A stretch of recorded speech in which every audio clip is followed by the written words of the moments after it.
Halo, assalamualaikum warahmatullahi wabarakatuh. Jumpa lagi sama saya Iswahyudi, Financial Planner PT Prudential Life Insurance.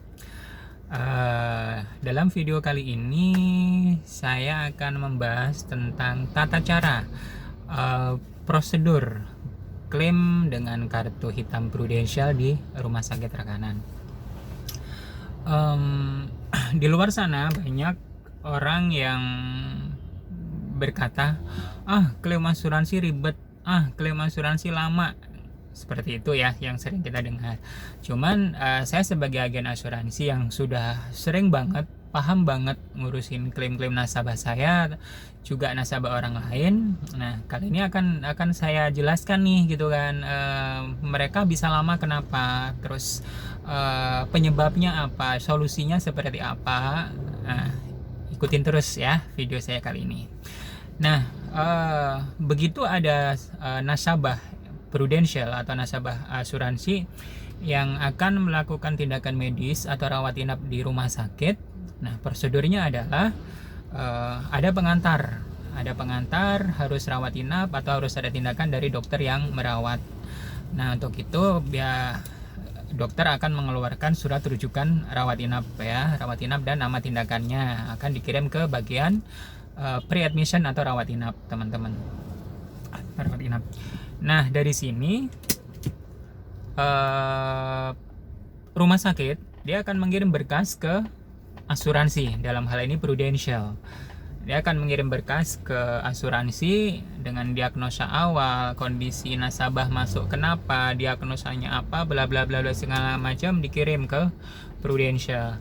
Nah, di Prudential setelah semua berkas diterima, dia akan direview, dilihat nih, polis nasabah sudah berapa lama, diagnosanya apa, diagnosanya termasuk masa tunggu atau bukan, seperti itu. Kalau diagnosanya adalah karena penyakit yang belum melewati masa tunggu, otomatis perusahaan asuransi akan langsung menolak untuk mengeluarkan jaminan, seperti itu.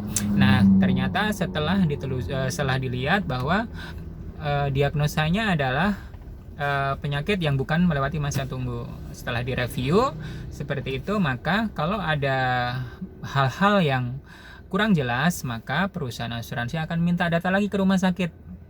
Ini medis lanjutannya apa, terus misalnya sudah dilakukan pemeriksaan apa aja, gue minta hasilnya dong, seperti itu kan, sebelum melakukan jaminan. Nah, di sini biasanya nasabah tidak paham, agen juga ada yang nggak mau tahu, agen nggak paham nih gitu kan, kalau ada masalah seperti ini. Biasanya saya akan telepon tuh ke Prudential gitu, ini jaminan awalnya sudah keluar belum? Oh, belum pak, karena ada permintaan medis lanjutan bla bla bla segala macam yang kita kirim jam sekian ke rumah sakit, seperti itu. Nah, biasanya rumah sakit ini dia akan nungguin gitu. Akhirnya biasanya saya sebagai agen, saya akan telepon tuh ke rumah sakit, pasien kamu atas nama ini kurang berkas ini loh gitu kan, sudah kamu isi belum, sudah kamu mintakan ke dokter belum, jam berapa pak ya dia kirim gitu kan, jam sekian sekian. Oh iya pak. Nah, dia akan minta lagi ke bagian medis, dokter atau perawatnya, diisi baru dikirim lagi. Nah, setelah berkas semuanya lengkap, Prudential akan mengeluarkan jaminan awal keluar. Nah, di sini pun biasanya agen tuh nggak mau tahu gitu, nasabah juga nggak tahu sebenarnya lamanya itu bukan di perusahaan asuransi, teman-teman, tapi karena permintaan, karena rumah sakit juga tidak mengurusin hanya satu pasien gitu kan, terus juga kurang adanya push dari pihak agent atau dari pihak pasien. Biasanya rumah sakit santai saja, biasanya yang saya alamin seperti itu, teman-teman. Nah, oke, setelah ada jaminan awal keluar gitu kan, oke, tenang dong kita sebagai agen biasanya. Nah, di sini nanti kalau pas ada tindakan lagi, rumah sakit akan mengirim berkas lagi nih. Ini nasabah ini, pasien ini, dia butuh tindakan misalnya CT scan, MRI atau segala macam gitu kan. Nah, Prudential setelah menerima berkas, dia akan nanya lagi, ini kenapa pasien ini harus di MRI? faktor penunjangnya apa? Kenapa harus ditandukan itu? Nah, sebenarnya di sini teman-teman, ini juga demi kepentingan pasien. Jangan sampai terjadi malpraktek, karena di Prudential sendiri pun juga tim medisnya banyak teman-teman, seperti itu.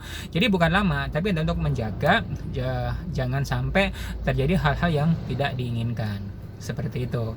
Nah, yang ketiga, proses jaminan pulang. Setelah nasabah atau pasien dinyatakan sembuh oleh dokter dan dokter menyatakan boleh pulang nih, gitu kan.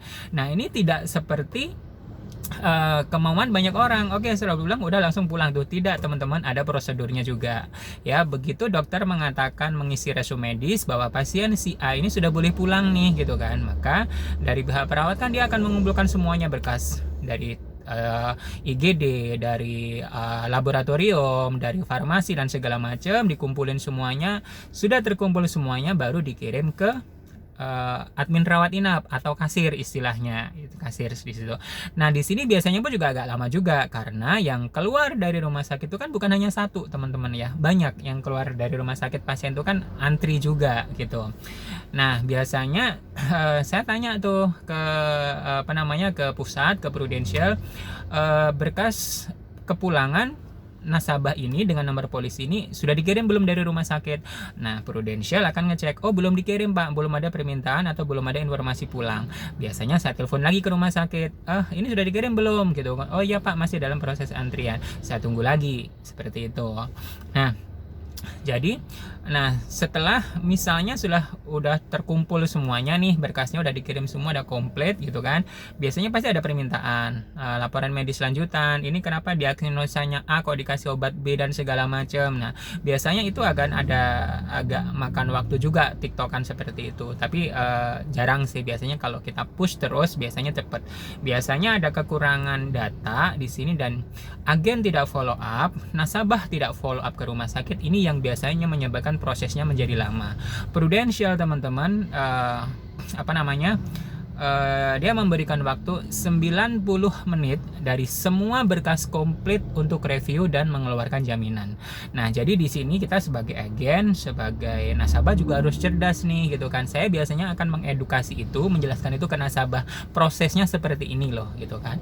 Ya memang ada sih, kalau saya tidak pernah menyalahkan nasabah atau pasien ya, karena mereka merasa punya agent, ya udah agent saya yang ngurusin gitu kan. Tapi biasanya yang nggak ada agent yang kasihan gitu kan. Jadi prosedurnya seperti itu teman-teman. Jadi proses lama itu bukan dari pihak asuransi gitu kan, tapi karena permintaan berkas tambahan, susulan dan segala macam, yang rumah sakit kadang dia agak lambat untuk mengirimkan ke pihak asuransi. Dan ini sering banget. Makanya biasanya yang tadi saya lakukan, kalau ada nasabah yang dirawat, saya akan selalu TikTok, saya akan selalu cek ke pusat dan saya akan selalu cek ke rumah sakit gitu. Dan selama ini sih rata-rata biasanya nggak lama kalau memang kasus-kasus yang claim case teman-teman. Jadi di sini teman-teman kalau memang ada klaim yang lama atau ini kenapa sih kok ribet, nah teman-teman harus cari ini permasalahannya seperti yang saya jelaskan tadi teman-teman ya.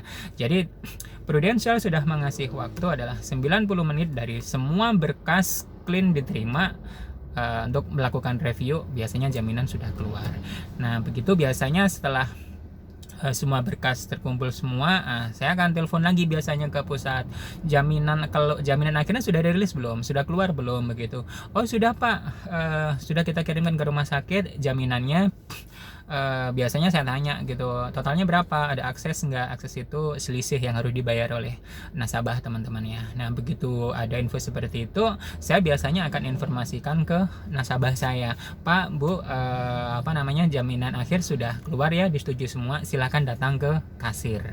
Udah seperti itu. Sebenarnya simpel sih teman-teman kalau memang kita tahu permasalahannya. Kadang-kadang orang di luar sana kan nggak tahu permasalahannya, tapi asal teriak aja di media sosial.